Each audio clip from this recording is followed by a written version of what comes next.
Welcome back to my grammar tips YouTube channel. আজকেও খুব একটা হেভি টপিক আছে। দেখো, সামটাইমস তিনটের কিন্তু একটু পার্থক্য আছে। সামটাইম একসঙ্গে হয়েছে, দ্বিতীয়টা কি হয়েছে, সামটাইম আছে কিন্তু একটু গ্যাপ আছে, স্পেস দেওয়া আছে। সামটাইমস এস আছে, কিন্তু আমরা জানি যে সামটাইমস মানে কিছু সময়, আবার এর আরো দুটো তিনটে মানে আছে। মাঝে মাঝে বোঝাতে পারে, আগে বোঝাতে পারে। দেখি আমরা এক্সাম্পলের মাধ্যমে দেখি। প্রথমে কি লেখা আছে, সামটাইম, অর্থাৎ কি বোঝাচ্ছে, পূর্ববর্তন, অর্থাৎ আগে বোঝাবে। কেমন, it is confined to the meaning formally, মানে এটার মানে, সামটাইমের মানেটা কি হচ্ছে, ফর্মালি। এক্সাম্পলটা দেখি, he was sometime principal of this college. বলছে এই কলেজে তিনি আগে কিন্তু প্রিন্সিপাল ছিলেন। তাহলে মিনিংটা কি আসছে সামটাইমের, ফর্মালি, অর্থাৎ পূর্ববর্তন, আগে তিনি প্রিন্সিপাল ছিলেন।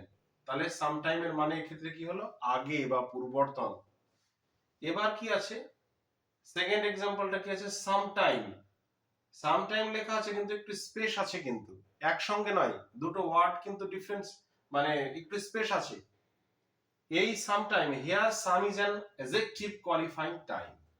তাহলে এই ক্ষেত্রে কি হচ্ছে, টাইমটাকে, এই নাউনটাকে মানে মানে কি করছে, এই অ্যাডজেক্টিভ দ্বারা কিন্তু কোয়ালিফাই করছে। তাহলে এখানে এখানে কি হবে, সামটা হচ্ছে একটা অ্যাডজেক্টিভ, এবং মানেটা কি আছে, মানেটা হচ্ছে কিছু সময় বোঝাবে।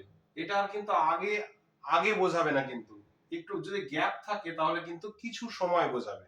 যেমন I have been writing some time, অর্থাৎ আমি কিছু সময় লিখিতেছি। হ্যাঁ, যে এখন কিছু সময় সে কিন্তু লেখা প্র্যাকটিস করে, এই অর্থে কিন্তু হচ্ছে। লাস্ট এক্সাম্পলটা কি আছে, সামটাইমস। দেখো, এদের লেখার মধ্যে কিন্তু পার্থক্য আছে। সামটাইমটা একসঙ্গে হয়েছে, এটা আবার স্পেস আছে মাঝে, আবার এটা সামটাইম নয় কিন্তু এসটা অ্যাড আছে, সামটাইমস। এটার মানে কি হয়, অকেশনালি, মানে মাঝে মাঝে।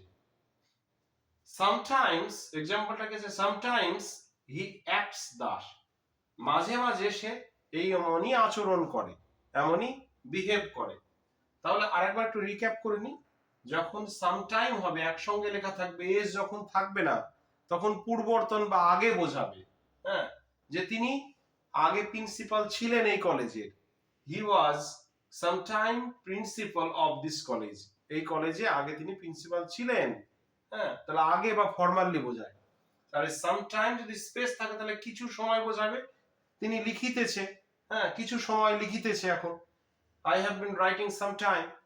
আবার যদি স্পেস না থেকে যদি এস থাকে তাহলে কিন্তু মাঝে মাঝে মানে অকেশনালি কিন্তু বুঝিয়ে দিবে। হ্যাঁ, সামটাইমস হি অ্যাক্টস দাস, মাঝে মাঝে সে কিন্তু এমনই বিরূপ আচরণ করে থাকে। তাহলে আশা করি এই সুন্দর একটা টপিকটা বোঝা গিয়েছে। স্ক্রিনশট করে নিয়ে খাতায় নোট ডাউন করে নিতে হবে। তাহলে আর ভুল হবে না, নিজে নিজে বাক্য তৈরি করা যাবে এবং স্পোকেনের ক্ষেত্রেও কিন্তু সুবিধা হবে। তাহলে আশা করি ভিডিওটি ভালো লেগেছে। কমেন্ট বক্সে অবশ্যই জানাবে এবং একই রকম ভিডিও পেতে লাইক, কমেন্ট, শেয়ার, সাবস্ক্রাইব করবে। ধন্যবাদ।